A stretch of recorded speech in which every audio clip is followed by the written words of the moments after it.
One last story for today, very briefly, and that has to do with Boris Johnson. As you likely know, Boris Johnson actually contracted the coronavirus, discovered he had contracted it, tried to stay home for a few days, see if he could move past it himself, required hospitalization.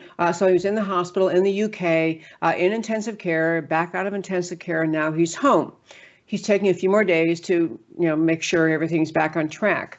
But I wanted to first celebrate and just say I'm grateful for the doctors and the nurses everywhere on this planet Earth who are trying to help COVID-19 patients.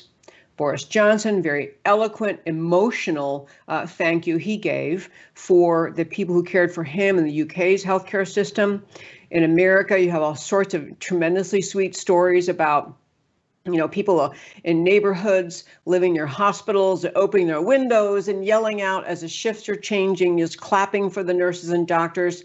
The love and support pouring forth in this country and all around the world for healthcare workers is a beautiful thing. It's a wonderful thing. It's people recognizing that doctors and nurses must go into the COVID-19 units. They must deal with COVID-19 patients.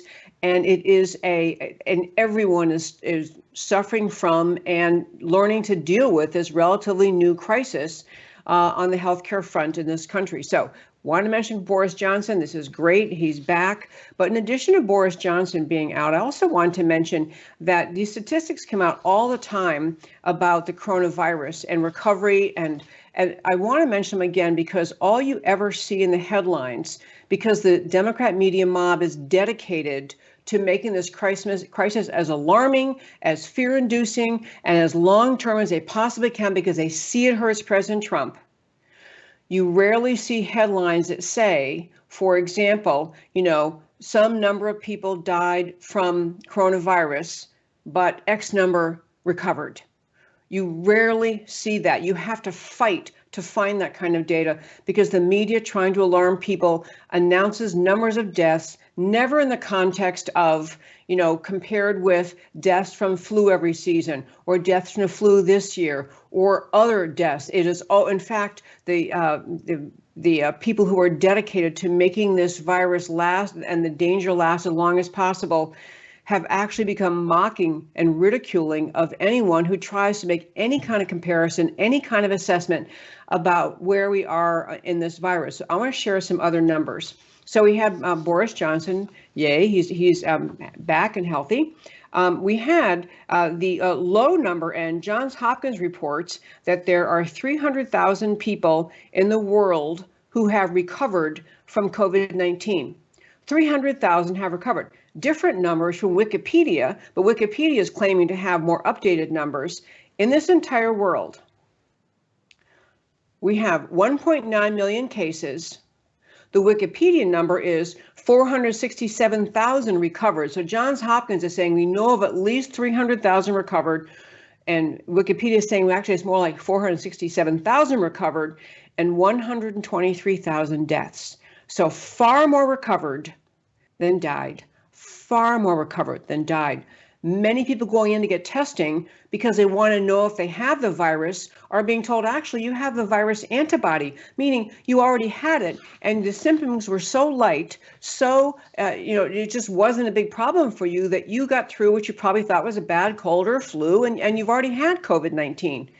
These stories hardly ever get told. And I want to tell them because I am infuriated, number one, with how the left is using this scary virus for political means to destroy President Trump. I am livid that there is an endless effort to make people fearful and never to put the numbers in context for people, to help people realize most people, it is like still 98% of people who contract COVID-19 recover. 98%. 80% are asymptomatic. They have it. They didn't know. I had a cold or something. These are fabulous numbers. I'm not saying it's not serious. I'm not denigrating this, that suffering really occurs, but the whole context needs to be talked about. Tomorrow on this show, I'm going to have a doctor join me named Robin Armstrong. He's a Texas doctor, and he was the victim of ridiculous level attack on him because he, in his Houston clinic, where he's got a practice in Houston, but his practice group is the main doctors for a nursing home, a senior center home, a nursing home. And he discovered that they had COVID-19. Coronavirus has made its way into the nursing home. So they had everyone tested, all the staff, all the patients, and he decided to pursue prescribing hydroxychloroquine. He knew of cases where other solutions have been sought in nursing homes. He saw the horrible outcome in the Washington State nursing home where they lost so many patients. So he decided to prescribe, based on his years of medical practice, to prescribe hydroxychloroquine. And he's going to come on the show tomorrow to talk with us about how that went, how the patients are doing, why he chose that. But the reason why I have Mom is hydroxychloroquine is, of course, the Dr. Fauci's of the world, the Berkshires of the world, the people just dedicated to the vaccines are the only answer kind of solutions, are always mocking, ridiculing, eye-rolling, sounding tentative about hydroxychloroquine. Well, we're not too sure. I don't know about that. As the numbers of doctors grow who are saying, we're finding great outcomes, hydroxychloroquine combined sometimes with other things is actually bringing recovery. I want to urge you to listen to that interview tomorrow firsthand, listen to what he has to say, and then think about why you've seen Fauci and others so ridiculing of hydroxychloroquine or any solution other than freeze in place, stay home, and wait the 18 months before we have a vaccine ready. And on this website for my show, americacanwetalk.org, there's also a great piece explaining why it is really hard to gather accurate data, because I think it is, people hear widely ranging numbers and they think that maybe there's, people aren't telling the truth or exaggerating or hiding or whatever.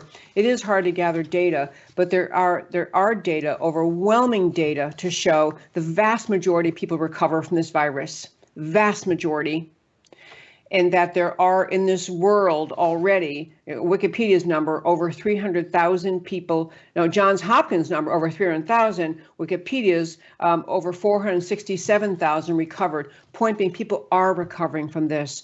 And we need to keep that fact in the mix of facts as we talk about the coronavirus.